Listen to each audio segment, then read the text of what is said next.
Aveuglement raconte l'histoire d'une jeune femme, Maria, qui rencontre Loïs. L'histoire représente plusieurs aveuglements. Le premier étant celui de l'amour et de l'innocence de la jeunesse, le manque d'expérience qui rend malléable et l'ignorance qui donne ouverture au diable. La jeune femme, Maria, est tombée dans la toile de Loïs, qui représente le piège de Lucifer pour elle. Lui est un homme qui pourchassait les fantômes de ses fantasmes. Il en était tellement obnubilé, si bien qu'il ne voyait pas qu'il emportait Maria dans son enfer.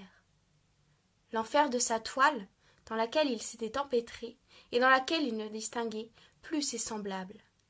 Il l'envoûtait et la mordait à son insu. Maria ne vivait que désincarnée, car elle était ignorante de sa propre réalité. Elle était absente à elle-même.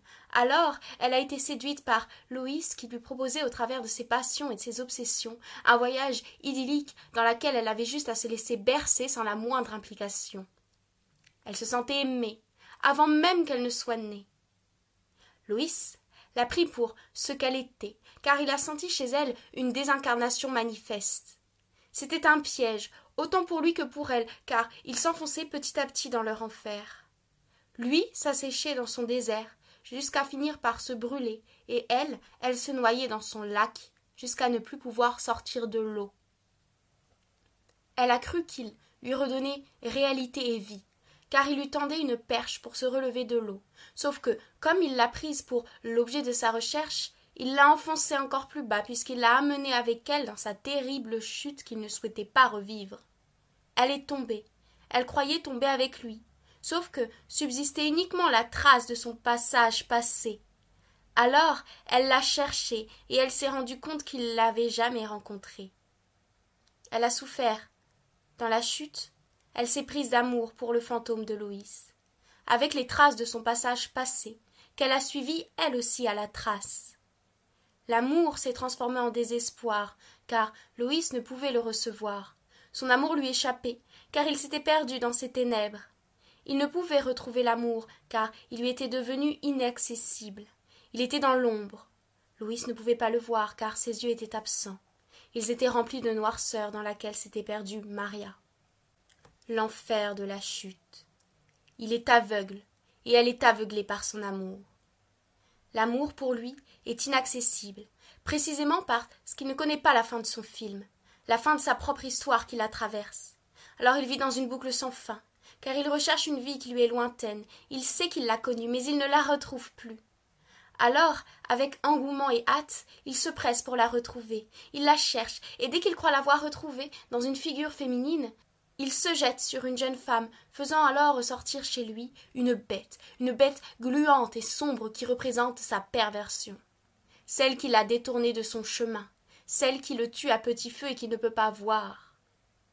La pression monte, le temps s'accélère car la bête ne doit pas réapparaître devant Loïs.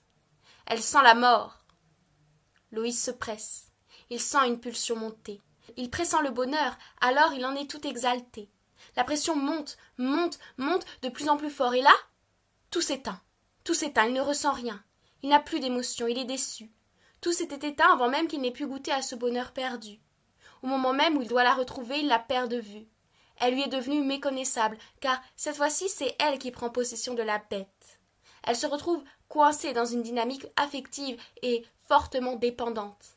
La sangsue gluante l'habite. Elle ne veut plus lâcher le fantôme de Loïs. De son côté, sa mémoire s'altère et il oublie tout. Alors, la bouche aliénante se réenclenche. Ici, on ne suit pas l'histoire de Loïs, mais l'histoire d'une rencontre avec le point de vue de Maria. Maria qui, elle, ressent le vécu de l'homme comme étant le sien, car elle s'oublie en lui. C'est cet écrit qui lui permet de prendre conscience de sa place et de son lourd vécu. Elle cherche désespérément un moyen de se sortir de cet enfer dans lequel elle a chuté. Elle se sent déchirée, délaissée, malmenée, abandonnée, et elle souffre beaucoup. Elle tente de comprendre l'homme qui a provoqué sa chute. Il y a perversion car ce n'est pas la femme qui a provoqué la chute, mais l'homme. D'où la rencontre intérieure avec un être hermaphrodite qui revêt le visage de la femme et non de l'homme. La relation entre les deux devient alors sale, malpropre. La sexualité se trouble, elle perd de vue son essence, son origine. La bête reflète la perversion de l'homme. Maria n'a pas pu la voir, car elle a pris la bête pour Loïs, et lui n'a pas su s'en dégager autrement qu'en la fuyant. Au cours de l'histoire, Maria essaye en vain de comprendre l'homme. Mais elle ne le peut pas, car ce qu'elle capte de lui comme information, elle l'interprète avec ses lunettes d'amoureuse, qui exagèrent les traits de Loïs en le mettant trop en lumière, ce qui finit par le brûler par le rendre diabolique. L'homme est ainsi perçu comme étant perversion elle-même, alors qu'elle se situe dans la bête qu'il possède et dont il cherche à se débarrasser. C'est la bête qui se met à genoux devant l'homme, non l'inverse, et ça, Maria ne se rend compte qu'à la fin, lors de la scène de la claque, dans la partie 4, c'est-à-dire lors de la rencontre avec l'homme réel, donc l'homme ordinaire, simple et spontané. Elle retrouve par là l'innocence de l'enfance, et elle voit le potentiel de l'homme qui s'émerveille. C'est ce qui va l'amener à terminer son aveuglement. Elle perçoit ainsi sa propre grandeur au travers l'homme dont elle vient de peindre le visage pour enjoliver son portrait. Elle perçoit sa petitesse dans la bête, et ainsi, elle réalise que les fantômes de Maria et Loïs sont absolument identiques. Aveuglement est une œuvre qui est divisée en 4 parties bien distinctes. La première est le tableau d'un personnage. Il s'agit de la description de Loïs, vue par Maria, par le prisme de son vécu et de ce qu'elle a ressenti à ses côtés. Elle reflète la fascination qu'a eue Maria à l'égard de Loïs.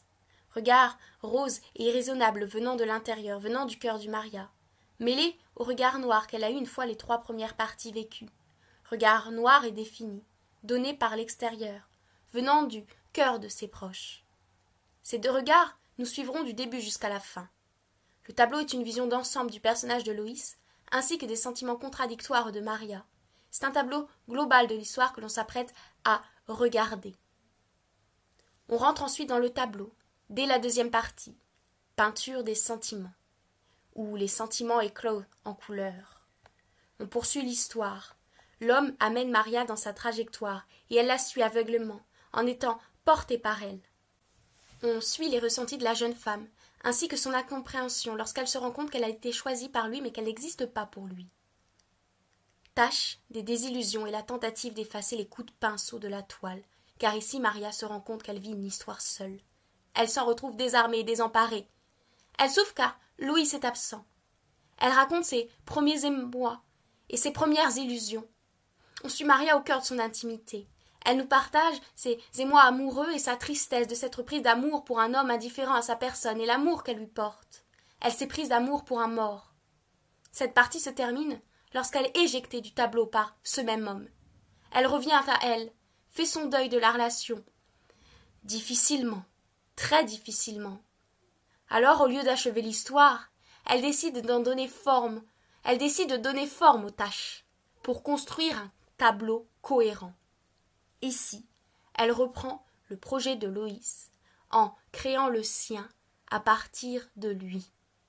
Elle inscrit les souvenirs dans son vécu, au sein de ce tableau, mais elle a faim de revivre l'expérience, et personne d'autre ne peut comprendre l'étendue invisible qu'elle a vue et qu'elle a vécue en traversant la mer. C'est pour cela qu'elle veut raconter le vécu de la traversée qu'elle vient de vivre. La dernière partie, portrait de l'homme, et la reviviscence de l'histoire, presque 3 ans après. Cette fois-ci, avec Maria qui prend l'avantage, car elle est sur sa propre trajectoire cette fois-ci. Elle fait renaître l'histoire en remettant ses lunettes de son aveuglement, c'est-à-dire qu'elle contemple de nouveau le tableau dangereux, très dangereux. Elle tisse sa propre toile, grâce à l'histoire qu'elle a vécue au sein du tableau, ce qu'elle a vécu en traversant la mer. Elle a décidé de la peindre sur sa toile, de peindre l'histoire, en peignant le portrait d'un homme qui avait pu la traverser sans la voir ni la voir. C'est au travers du personnage imaginaire, Loïs, qu'elle s'est construite et qu'elle s'est trouvée, puis qu'elle se voit. Elle voit dans ses yeux absents de la réalité et constate son propre aveuglement. Elle se rend compte que c'est elle-même qui avait décidé de rendre l'homme aveugle pour que justement il la traverse sans la voir, et pour qu'ainsi elle prenne conscience de sa réalité et qu'elle puisse souffrir, non pas à la bête, mais à elle-même en tant que femme. Maria est devenue femme par l'intermédiaire de Loïs, qui était bien un initiateur. C'est au moment où elle a su se trouver qu'elle a pu s'incarner pleinement et quitter le fantôme qu'elle a aimé et qu'elle a été. Loïs avait vu ce fantôme, d'où son narcissisme devenu pathologique, car il avait pris Maria pour son objet de recherche, alors qu'il se recherchait, lui, en tant que sujet, mais il se perdait dans l'objet de sa recherche, car il ne s'aimait qu'en tant qu'objet. Il cherchait à s'aimer et à se retrouver en tant que sujet, mais il ne parvenait pas à trouver l'issue de sa recherche, car la fin de l'histoire n'existait pas pour lui. Il n'a pu investir d'autres relations que sa relation avec lui-même, et qui le confrontait à son vide affectif, qu'il cherchait désespérément à fuir. Il était absent à lui-même, donc il s'absentait de son sujet.